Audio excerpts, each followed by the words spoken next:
ပေါင်ကြံတန်ရာကြောင့်ပွဲစဉ်တွေကိုဆက်လက်လွှဲလျှော်အောင်မဲ့ကိုပါမာ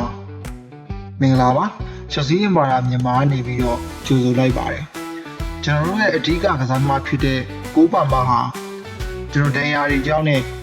ဒီချက်စီးကစားခဲ့တဲ့နောက်ဆုံးပွဲတွေမှာမပါဝင်ခဲ့တာကြာပါပြီဒီနောက်ဆုံးကစားခဲ့တဲ့ပွဲကတော့မန်ယူတင်းတဲ့ပွဲစဉ်ဖြစ်ပြီးတော့21မိနစ်မှာလူစားလဲပြီးတော့လီပြကလူစားလဲခဲ့ပါတယ်တန်ရာကြောင့်ကြောင်းပြချက်ပြီးလူစားလဲခဲ့ပါတယ်မန်ယူပွဲကနေစပြီးတော့လင်ကွန်ဘရိုက်တန်ဘီဗီကာနောက်ဆုံးလီဗာပူးပွဲအထိပါကိုပါမာဟာလွဲချော်ခဲ့ပါတယ်အခုနောက်ဆုံးသတင်းတွေအချိန်တွေရတော့ကိုပါမာဟာနောက်ပွဲတွေဖြစ်တဲ့အော်တိုဘာလတစ်လလုံးကိုလည်းဆက်လက်လွဲချော်သွားဖို့ရှိပါတယ်အော်တိုဘာလပွဲစဉ်တွေဖြစ်တဲ့ Nottingham Forest နဲ့ပွဲချန်ပီယံလိပွဲစဉ်ဖြစ်တဲ့ Ajax နောက်ပြီးတော့ Sunderland နဲ့ပွဲနောက်ပြီး Wolverhampton နဲ့ပွဲတွေကိုလည်းဆက်လက်လွဲချော်သွားဖို့ရှိပါတယ်ဒီပွဲတွေကချက်စီးတင်းတွေအရင်ကြီးမခက်ခဲပေမဲ့လည်းကိုပါမာမပါနိုင်တာချက်စီးတင်းရဲ့တိုက်စစ်မှာအနေနဲ့အများတော့တက်ရောက်မှုတွေရှိပါတယ်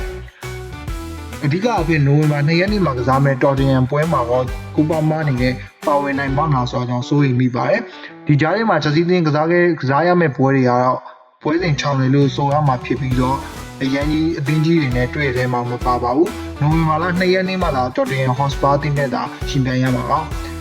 ကိုပါမပါပြီးတော့ချက်စီးတင်းရဲ့တိုက်စစ်ပိုင်းကအားရစရာမရှိတာကျွန်တော်တို့လက်တွေ့ဖြစ်မှာပါဟိုမှာလင်ကွန်သိန်းနဲ့ပွဲမှာဆိုရင်တော့ဒါ1-2နဲ့ကျွန်တော်တို့နိုင်ခဲ့တယ်အဲ့ဒီပွဲမှာခြေစမ်းကအားရစရာမကောင်းခဲ့ဘူး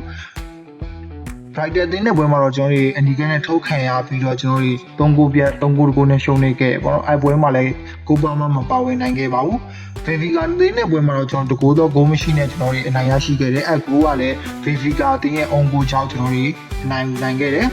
နောက်ဆုံးတက်ခဲ့ဒီလီဗာပူးနဲ့ပွဲစဉ်မှာတော့ကျွန်တော်တို့ချက်စီးတင်းကရီတန်မိလာတယ်လို့ပြောလို့ရမယ်အက်စတာဂိုရဲ့နောက်ဆုံးမိနစ်ကိုကြောင့်ကျွန်တော်တို့အနိုင်ရရှိခဲ့တယ်ပေါ့နော်ခုချက်စီးတင်းကိုပါမပါပြီးနောက်အားလုံးမသွင်းထားတဲ့ဂိုးတွေအောင်ဆိုရင်6ဂိုးသာရှိပါတယ်ထို6ဂိုးမှာတော့ဆိုရင်တော့ချက်စီးတင်းရဲ့တိုက်စစ်ပိုင်းတွေ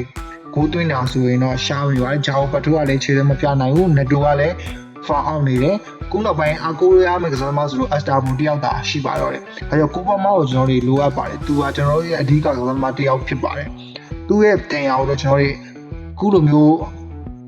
အနိုင်ယူလိုက်တာပိုကောင်းတယ်လို့ထင်ပါတယ်သူပြန်လာမဲ့ပွဲတော့ကျွန်တော်စောင့်ကြည့်ချင်ပါတယ်ချက်စီးတင်းရဲ့အကောင်းဆုံးသမားတယောက်ကိုကျွန်တော်ပြန်လာဖို့အတွက်အကောင်းဆုံးအနေနဲ့ပြန်လာမယ်လို့လည်းမျှော်လင့်ပါတယ်တင်ရကနေပြန်တက်လာပြီးနောက်ကိုပါမာရဲ့အရင်ခြေစမ်းတွေကျွန်တော်ပြန်မြင်အောင်ကျင်ပါတယ်ကိုပါမာရဲ့ခြေစွမ်းကိုပါမာရဲ့တည်ငြိမ်မှုကိုပါမာရဲ့အသင်းပေါ်ကယ်တင်နိုင်မှုတွေကိုကျွန်တော်တို့ပြန်ပြီးတော့သတိရမိပါတယ်အားလုံးကျေးဇူးတင်ပါတယ်